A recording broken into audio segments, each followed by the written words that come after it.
சென்னை மயிலாப்பூர் கபாலீஸ்வரர் கோயில் திருவிழா பிரம்மாண்டமா நடக்கும். திருவிழா தொடங்கின ஒவ்வொரு நாளுமே கபாலீஸ்வரர் வெளியே வந்து தரிசனம் கொடுப்பார்.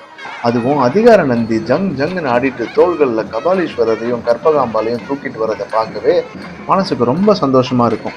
வெள்ளி ரிஷபத்துல கபாலீஸ்வரரை கம்பீரமா பார்க்குறப்போ நமக்காக கபாலி இருக்காருன்னு மனசுல தைரியம் வரும். சிவவாத்தியம் முழங்க கபாலீஸ்வரர் தேர் குலுங்கி வரப்போ பக்தர்கள் பரவசத்துல கபாலி கபாலின்னு கூப்பிடுறத கேட்டா உடம்பே சிலிர்க்கும்.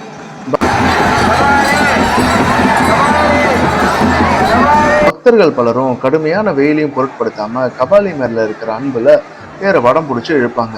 அவங்களுக்கு மற்ற பக்தர்கள் விசிறி விடுவாங்க, மோர் ரோஸ் மில்க் தண்ணின்னு கொடுத்து கவனிப்பாங்க.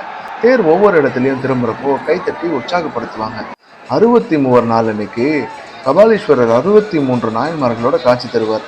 நாயன்மார்கள் எல்லாரும் கபாலீஸ்வரரை பார்த்தபடி பின்னோக்கி போக கபாலீஸ்வரர் ரொம்ப சந்தோஷமா மக்களை பார்த்தபடி வருவார். இந்த நாள் அன்னைக்கு அவரை கும்பிட்டா என்ன கேட்டாலும் கொடுப்பாருன்னு சொல்லுவாங்க. 63ல முக்கியமான விஷயமே நம்ம கிட்ட இருக்கிறது கொடுக்கறது தான். பக்தர்கள் தங்களால முடிஞ்ச ஏதோ ஒண்ணுன்னு தியானம் பண்ணுவாங்க. சுயநலம் இல்லாத சேவை மூலமா நமக்குள்ள இருக்க கெட்டதை விட்டு அன்பான இறைவனை உணர வச்சு நல்லிணக்கத்தை வளர்க்குற இந்த அற்புதமான திருவிழா 63 திருவிழா. கபாலீஸ்வரர் கிட்ட அன்பு வச்சுட்டா போதும், உங்களுக்காக எங்கனாலும் எப்பனாலும் வந்து நின்று காப்பாத்துவாரு. இது கபாலி பக்தர்கள் அனுபவிச்ச உண்மை. கபாலிடா. ஓம் நமச்சிவாயா. இந்த மாதிரி கண்டென்ட்ஸ்க்கு சப்ஸ்கிரைப் பண்ணுங்க கோகனட் ஷெல் டெல்ஸ்.